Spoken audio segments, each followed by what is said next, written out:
Chers internautes, bonjour. Nous sommes aujourd'hui en compagnie de Christian Kamtschweng. Bonjour. Bonjour.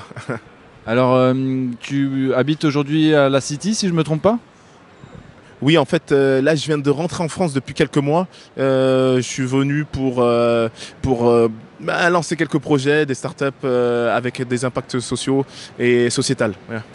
Et notamment pour promouvoir ton dernier livre qui s'intitule Le manifeste de la raison objective, route vers une société équilibre. Et donc le concept, effectivement, tu viens de le dire, c'est une société de l'équilibre qui se substituerait donc à une société capitaliste, voire on pourrait dire ultra-capitaliste. Oui, en fait, le livre est composé de la sorte. C'est basé sur un constat. Le capitalisme libéral, en fait, ça ne marche pas. C'est inefficient. Et donc, de ce constat, j'énumère quelques paradoxes. Et donc, de ce constat, je propose une alternative concrète et les moyens d'arriver à ce type de société équilibre, où on n'est pas en course perpétuelle. Ouais. En compétition les uns avec les autres, tout le temps, etc. Oui, en fait, souvent je vois beaucoup les gens s'indigner, que ce soit sur Facebook ou les réseaux sociaux, sur les conséquences du capitalisme, mais pas sur le système lui-même. Donc à un moment, il faut s'interroger, il faut se poser les vraies questions et voir s'il n'y a pas de système alternatif. Il en existe plusieurs. Là, c'est un système où justement, c'est pas qu'il n'y a pas de compétition. C'est qu'on revient aux bases naturelles des choses, les circuits courts, l'autonomie et les besoins primaires. C'est des mots-clés qui parlent beaucoup à nos internautes. Et alors, ce qui est étonnant, c'est on va dire ton parcours, puisque tu es entre guillemets ce que certains appellent un jeune de banlieue. Est-ce que tu peux nous expliquer ton parcours qui t'a amené à travailler à la City à Londres? Ouais. Donc oui, donc moi j'ai grandi dans une petite société, une petite ville en région parisienne, qualifiée de ZEP. Ensuite, issu d'un milieu immigré, on m'a toujours dit d'aller travailler à l'école. Ça s'est plutôt bien passé pour moi. J'ai fait des études de maths et d'informatique.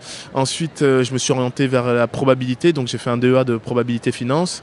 Et oui, je suis arrivé à la City en Angleterre. C'est plus lié à ma personnalité en fait. En France, j'avais cette faim, j'étais jeune, j'avais faim et il n'y avait pas de réponse en France pour moi. Et donc oui, en Angleterre, si vous êtes bon, on vous en donne des responsabilités et ça va très très vite. Ouais. Ça t'a permis d'être un observateur privilégié, on va dire, du système quand même. Oui, en fait, j'étais au cœur du système, même quand il a failli mourir, en fait. 2008 ? Oui, exactement, en 2008, avec la crise des subprimes. Ce qui est très intéressant avec cette crise, c'est que le capitalisme libéral aurait dû mourir. C'est-à-dire que là, ce qui est assez marrant, c'est qu'on a sauvé le capitalisme libéral par du protectionnisme et de l'interventionnisme. Il faut se rappeler que, justement, les États se sont endettés pour prêter à des acteurs moteurs du système que sont les banques et donc on a sauvé une crise de la dette de subprime par de l'endettement. C'est assez paradoxal, mais j'en parle dans mon livre, mais j'en parle aussi dans un livre en anglais, The Fear Pricing Theory. Il y a tout un chapitre sur l'économie de la dette. Ouais. Alors le livre est très court, moi je n'ai pas eu encore l'occasion de le lire, mais il est vraiment très court, il y a des schémas, donc c'est-à-dire que même quelqu'un qui n'est pas versé dans l'économie peut comprendre des concepts. Oui, l'idée du livre, c'est ça, c'est de donner des réponses claires à des capitalistes avérés et c'est vraiment favoriser une réflexion objective sur notre vie sociétale. En gros, il faut passer par un recadrage de valeurs. Je vois beaucoup de gens se scandaliser de la loi El Khomri, mais toujours consommer des produits ailleurs en fait. Et donc en gros vous participez au système. Le capitalisme c'est comme ça, il est ravageur et à un moment il y a une pression sur les les forces de travail et la précarité, oui, ce n'est qu'une conséquence. En préparant cet entretien, on a parlé, tu as évoqué aussi également le patriotisme. Patriotisme pour toi c'est pas du tout un gros mot. Ah non, mais en fait, le patriotisme, c'est la base de tout. C'est-à-dire qu'aujourd'hui, on arrive en 2017, on va arriver en 2017 avec une élection, et la première chose qu'on doit demander à un homme politique ou quelqu'un qui veut se présenter aux élections, c'est normal d'être patriote. L'amour de sa patrie, c'est une condition, mais nécessaire. Pas suffisante, mais nécessaire. Et amour de sa patrie implique amour de ses compatriotes. Et je suis désolé, si vous mettez à la tête de l'État quelqu'un de pas patriote, c'est normal qu'il vende votre pays, que ce soit aux étrangers, à des actionnaires ou à d'autres lobbies. Et tu me donnais cet exemple à propos du Pôle emploi qui propose aujourd'hui... non, c'était Hollande qui parlait d'emploi pour voir au Canada, je crois. Donc, non, ne me faites pas dire ce que j'ai pas dit. Donc ça c'est très important. Hollande n'a pas proposé d'emploi au Canada. Hollande, ce qu'il propose, c'est de mettre sous condition sa réélection à une baisse du nombre de chômeurs. Et ce que j'essaye de faire remarquer, c'est la tournure de la phrase. On ne propose pas aux gens de l'emploi ou du travail, on propose de réduire le nombre de personnes au chômage. Et donc le nombre de personnes au chômage, il y a une définition. Donc on peut jouer avec cette définition du mot chômage, c'est-à-dire être inscrit à Pôle emploi. Ou sinon, tout simplement, on peut envoyer des annonces pour aller travailler dans des pays étrangers pour réduire le nombre de demandeurs d'emploi. Ouais. Donc un petit mot d'espoir alors, parce que c'est vrai qu'on a parlé d'une situation qui était quand même compliquée, qui est difficile, avec un système effectivement qui est peut-être incapable de se réformer. Et donc c'est d'où des solutions hein, peut-être qui peuvent paraître radicales, mais qui dit radical dit on revient à la racine du problème.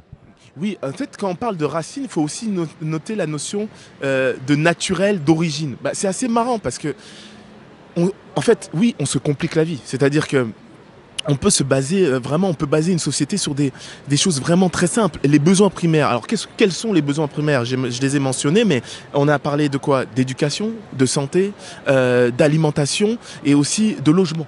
Ça, ce sont nos 4 besoins primaires. Et donc moi, ce que je propose dans mon livre, c'est vraiment des petites localités autonomes, indépendantes, parce que l'autonomie, c'est la base même. Quelqu'un qui a un enfant, la première chose qu'on va lui demander, essayer de donner à son enfant, c'est un peu d'autonomie. C'est parce que ça va l'aider à stand up, d'être debout, d'être souverain. Aujourd'hui, on n'est pas du tout dans ce type de configuration. Tous les pays sont super endettés. Les pays du G8, ce sont des esclaves. Aujourd'hui, il faut bien s'en rendre compte. Le taux d'endettement est astronomique.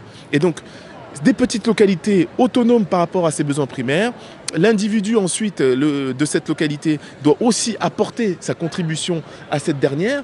Et ensuite, on peut avoir un recadrage de valeur. Le profit n'a plus besoin d'être. L'argent même n'a même pas de sens. Donc je sais que ça peut paraître utopique. Dans mon livre, j'en parle en fait d'une manière assez naturelle, mais on doit passer par une révolution spirituelle pour arriver justement à rechanger le monde. On nous a pollué avec le capitalisme libéral, on peut forcément nous dépolluer. Voilà. Bien, Christian Munkenstein, merci beaucoup pour cet entretien.